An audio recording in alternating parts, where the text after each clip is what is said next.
చోరీకి గురైన ఆదమర్పుగా మారిపోయిన విలువైన మొబైల్ ఫోన్లను ఆపరేషన్ మొబీ ట్రాక్ ద్వారా రికవరీ చేసి 650 ఫోన్లను బాధితులకు కాకినాడ ఎస్పీ బిందు మాధవ్ అందజేశారు. జిల్లా పోలీస్ కార్యాలయంలో ఏర్పాటు చేసిన మీడియా సమావేశంలో సంబంధించిన వివరాలు వెల్లడించారు.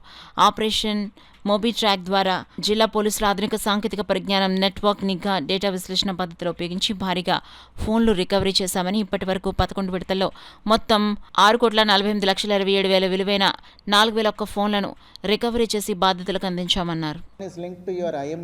IMEI నుంచి మేము ట్రాక్ చేస్తాం మొబైల్ ఫోన్ని. సో సెన్సిటివ్ ఇన్ఫర్మేషన్ ఏదన్నా ఉంటే మీరు రిమోట్గా దాన్ని ఎరేజ్ చేసుకున్నా కూడా మొబైల్ రాదు అనే భయం అవసరం లేదు. సో దయచేసి ఈ సెన్సిటివ్ ఇన్ఫర్మేషన్ కానీ మీ sensitive data with respect to bank transactions and others, ఈ బ్యాంక్ యాప్ పాస్వర్డ్లు ఇట్లాంటివన్నీ ఉంటే కనుక వెంటనే కన్సర్న్డ్ అథారిటీస్కి నోటిఫై చేసి అవి ఎరేజ్ చేయించేసుకోండి.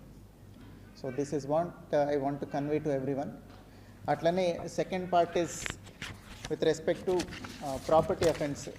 రీసెంట్గా మనకి జరిగిన దొంగతనాల్లో ఒక 3-4 దొంగతనాలు జరిగాయి. వాటిల్లో సామల్కోటలో property offence is the biggest offence. ఒక ఓల్డ్ లేడీ ఉంటున్న ఇంట్లో ఆవిడ ఒక 4 రోజులు ఇంట్లో లేకపోతే వాళ్ళ ఇంట్లో బంగారం అండ్ వెండి దొంగతనం చేయడం జరిగింది. హౌస్ బ్రేకింగ్ ఎట్ నైట్ జరిగింది.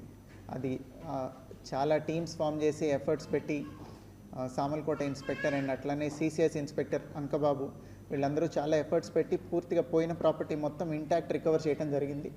దానిలో 20 లక్షల వర్త్ బంగారం, అట్లనే ఆల్మోస్ట్ 3 kgs వెండి రికవర్ చేయడం జరిగింది.